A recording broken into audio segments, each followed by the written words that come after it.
Welcome to the Angus Report, a news program for cattle producers. From American Angus Association headquarters in St. Joseph, Missouri, we bring you the week's top headlines, including the growing importance of genomic data and genetic selection. We discuss a new FDA policy and the Farm Bill. And how the residual average daily gain EPD could help you save on feed costs. This is the Angus Report. Hello, I'm Bob Cervera. And I'm Crystal Albers. Our top news this week. The beef cattle business is changing. Shifting weather conditions and economic drivers play a role, but advancements in plant technology are also having an effect on cattle ranchers in the Northern Plains. Greg Lardy of North Dakota State University discusses the shifting dynamics for producers in the region. You know, as you look at what's happening with corn and soybean production in the United States, corn genetics companies, seed companies have continually developed varieties that are better suited for northern growing regions, so shorter growing seasons, as well as more drought-hardy varieties. And so as that change happens, we're seeing more corn production in areas of the country that are further north and west, particularly in the Dakotas and into western Nebraska. And what's happening with that is it's changed the feed grain supply in areas of the country where we didn't used to have as much corn production. As these CRP contracts come out of production, the economics favor growing corn and beans on some of that ground that can be farmed, and so we're seeing some of that land that was in permanent cover being broken up and used for corn and soybean production. We're not going to have that forage resource anymore. So I think cow-calf operations are going to have to adapt to being able to use more corn stalks or corn residue in some of their rations and some of their feeding programs. DNA testing and genomic data are important parts of everyday management for many cattlemen.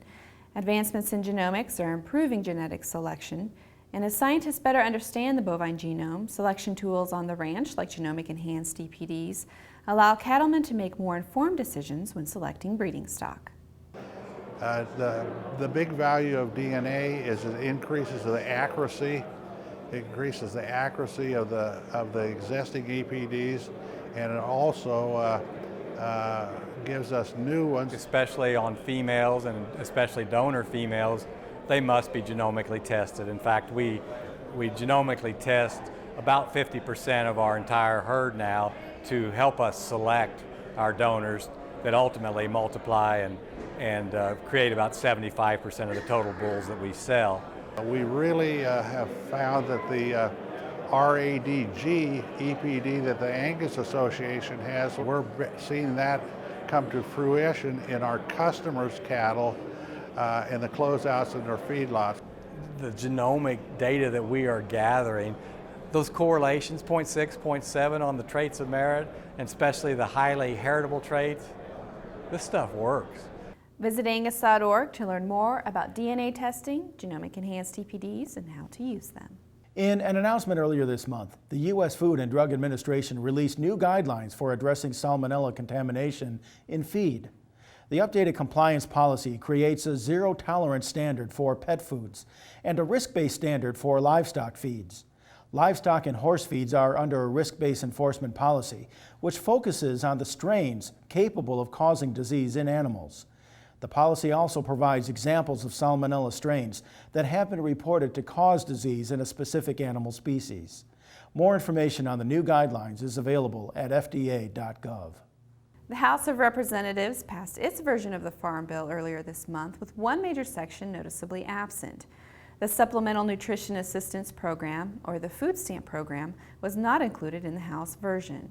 Now the Farm Bill has reached yet another impasse as House lawmakers attempt food stamp legislation in a standalone bill.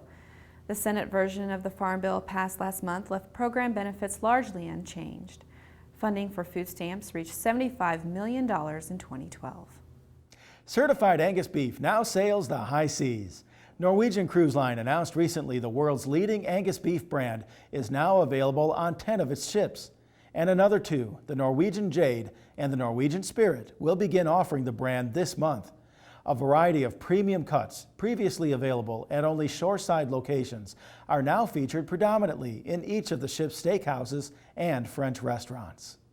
The American Angus Auxiliary was established in the 1950s to help promote the breed and quality Angus beef. Today, the organization stays true to its original mission, but offers members much more. President Courtney Hill Dukart-Cates explains. You know, we're always looking to acquire more members, and especially for myself, I'm the youngest president of the auxiliary, so for me my focus was really trying to draw those juniors that were aging out of the program. As a junior, I feel like I benefited so much from what I gained from the auxiliary, and so for me, I want to make sure that I give those same opportunities back. Finally, the American Angus Association is pleased to present another special episode of the popular I Am Angus series, Monday, August 5th on RFD TV. The documentary celebrates the contributions of everyone from ranchers to chefs in providing quality beef to America's consumers. Check local listings for details. When the Angus Report returns, it pays to have a good relationship with the feedlot. Paige Wallace has that report. And we highlight a program tailored for young leaders who promote the breed.